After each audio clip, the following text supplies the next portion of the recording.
Hello दोस्तों, आज मैं एक पिता की हार्ट टचिंग स्टोरी आप लोगों से शेयर करूंगी। यह दिल को छू जाने वाली स्टोरी एक पिता के जज्बातों की कहानी है। इस कहानी से आप लोगों को बहुत कुछ सीखने को मिलेगा।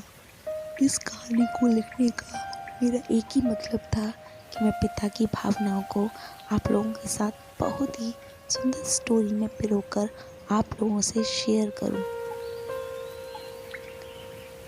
आपने माँ बाप के बारे में तो बहुत सुना होगा, बहुत जगह पढ़ा भी होगा। माँ के लिए अच्छी अच्छी हिंदी कहानियाँ लिखी गई हैं, लेकिन पिता के बारे में बहुत कम ही लिखा गया है। तो दोस्तों, यह हार्ट टचिंग स्टोरी उन फादर्स को समर्पित है जो अपने परिवार के लिए जी जान से काम करते हैं, खुद की इच्छाओं को मारकर अपने बच्चों के सपनों को पूरा करते हैं।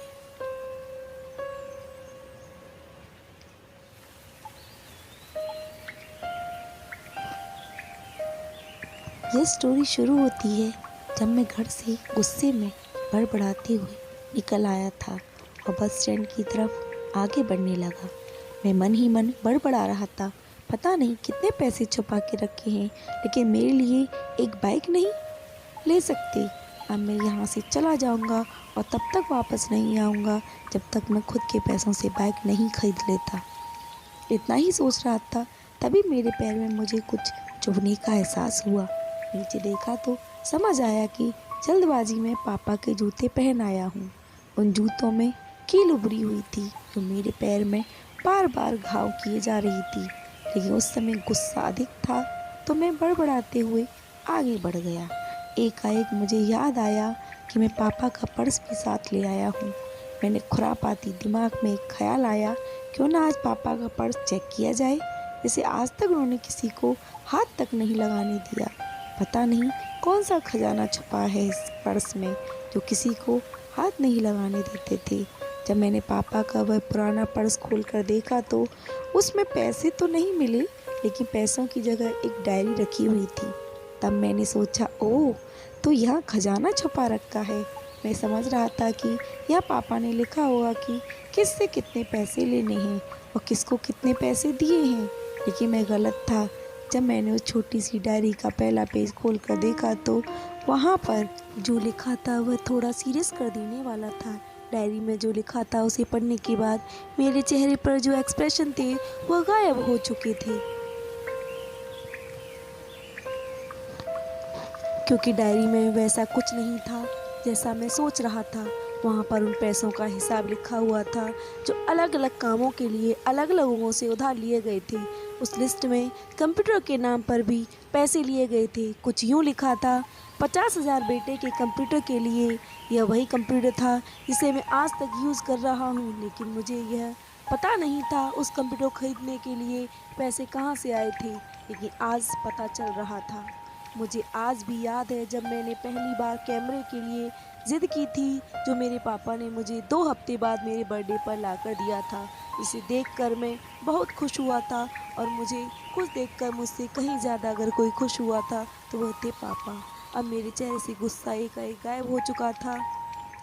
जब मैंने आगे का पन्ना पलटा तो वहाँ पर कुछ विशेष इच्छाएं लिखी हुई थी।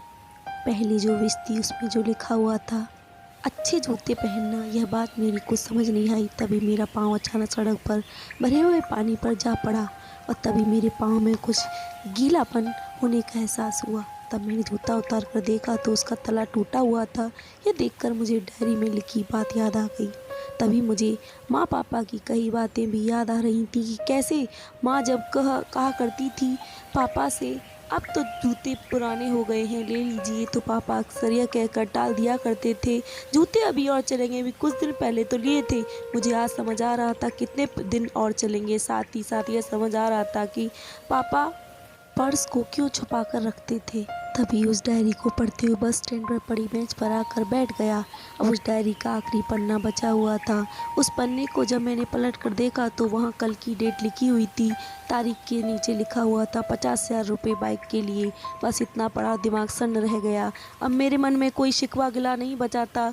अब मेरी आंखों से आंसू बहे चले थे।